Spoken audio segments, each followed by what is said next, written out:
Nililinisan ko na to. Ayun, ang ginawa ko, nagpakulo ako ng mainit na tubig at ilagyan ko siya ng kunting suka at i-drain bago ko siya ipiprito. Initin muna natin ng gusto yung mantika bago natin ilagay yung paa ng manok. Bago natin ilagay ang paa ng manok, guys, ilagyan natin siya ng asukal. Bago natin siya iprito.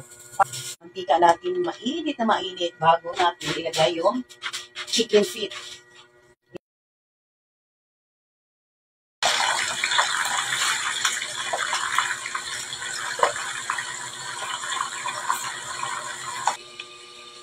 Ayan guys, na-brown na siya.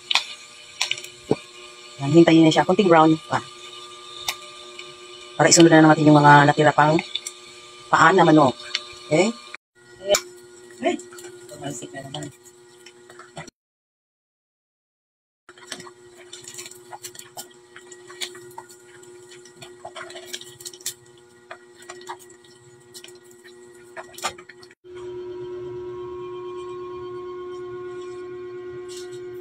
Kailangan natin ng pressure cooker. So guys, naglagay na pala ako ng 3 cups of water. Ngayon, ilagay na natin yung mga sangkap.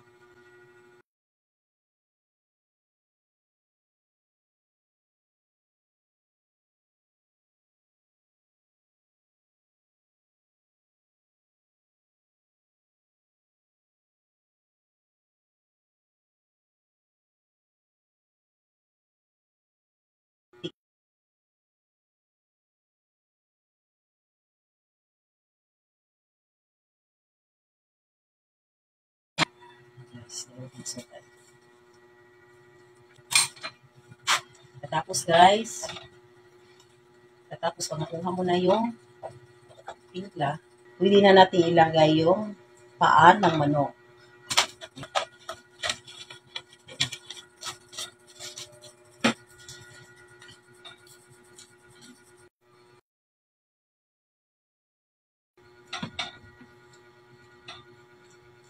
Pana natin guys.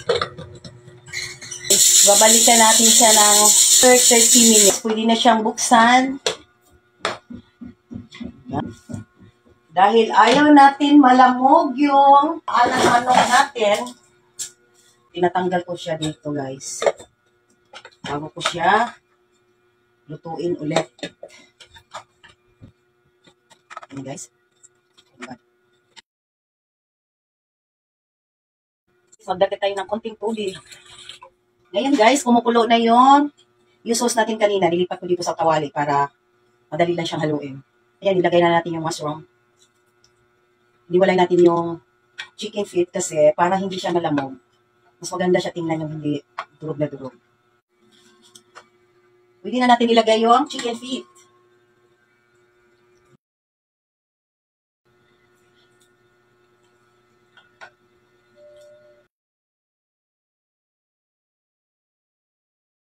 Hintayin natin siyang kumulo.